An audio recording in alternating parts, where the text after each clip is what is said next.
Aplikacija mBonitete omogoča, da podatke o posebnih vplivih na zemljišče oddate neposredno s terena. Vsak vpliv ima jasna vprašanja, s katerimi vas aplikacija vodi do vsebinsko pravilnega vnosa. Ob oddaji predloga je potrebno navesti vlagatelja, saj lahko predlog odda le oseba, ki je lastnik vsaj ene parcele na območju, na katero se predlog nanaša. V njegovem imenu lahko vlogo odda tudi pooblaščenec z ustreznim pooblastilom.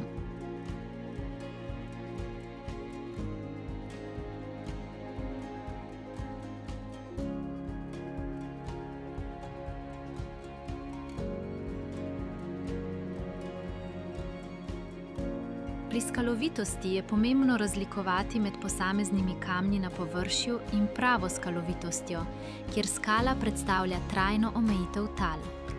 Aplikacija vam pri tem pomaga s slikami primerov, s katerimi lažje ocenite stanje na svojem zemljišču.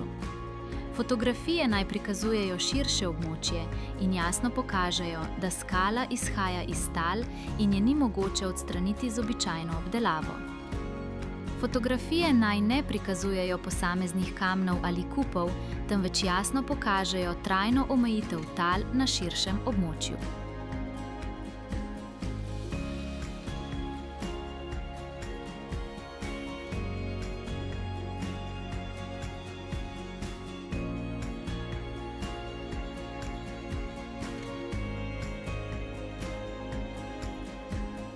Poplavnost se ugotavlja na podlagi ponavljajočih se dogodkov, ne enkratne poplave.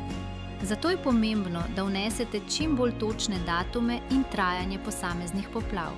Ti podatki omogočajo primerjavo z uradnimi vremenskimi in hidrološkimi podatki ter pomagajo ugotoviti, ali gre za dejansko poplavno območje ali za izjemen dogodek. Če se ne spomnite točnega dneva, vnesite vsaj pravilen mesec in leto ter ocenite, koliko dni je voda ostala na površini.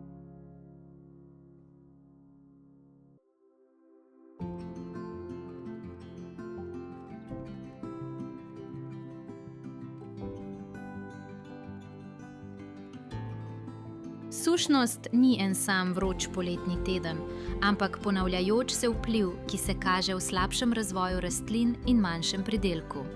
Z vnosom let in obdobij aplikacija omogoča preverjanje, ali gre za dolgoročnejši pojav, ki se ponavlja skozi več vegetacijskih dob in ni le posledica izjemnega vremena v enem letu.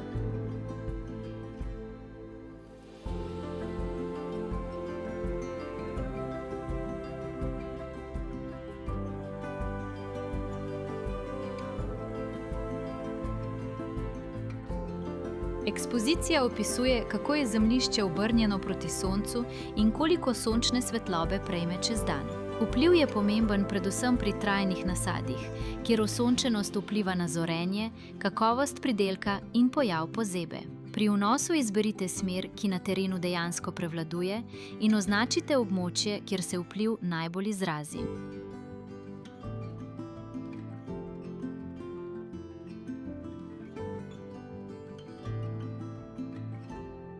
Odprtost in zaprtost zemljišča vplivata na veter, mraz in kroženje zraka. Zaprta območja, kot so doline in kotanje, pogosto zadržujejo hladen zrak in so bolj izpostavljena pozebi. Odprte lege pa so bolj izpostavljene vetru in izsuševanju. Pri vnosu označite le tista območja, kjer te vplive na terenu dejansko zaznavate.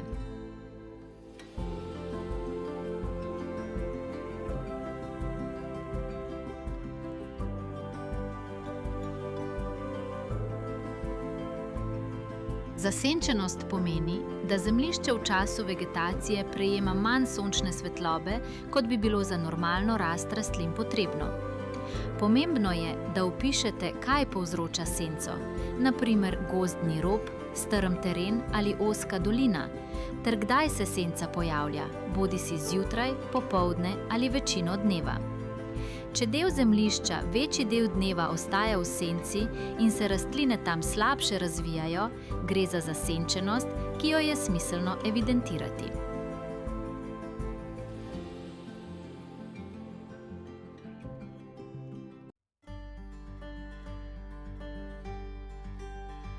Splošno opombo uporabite takrat, ko zaznate neskladje, vendar ga ne morete uvrstiti med posebne vplive. Opomba ne sproži postopka spremembe bonitete, služi pa kot informacija za izboljševanje evidenc.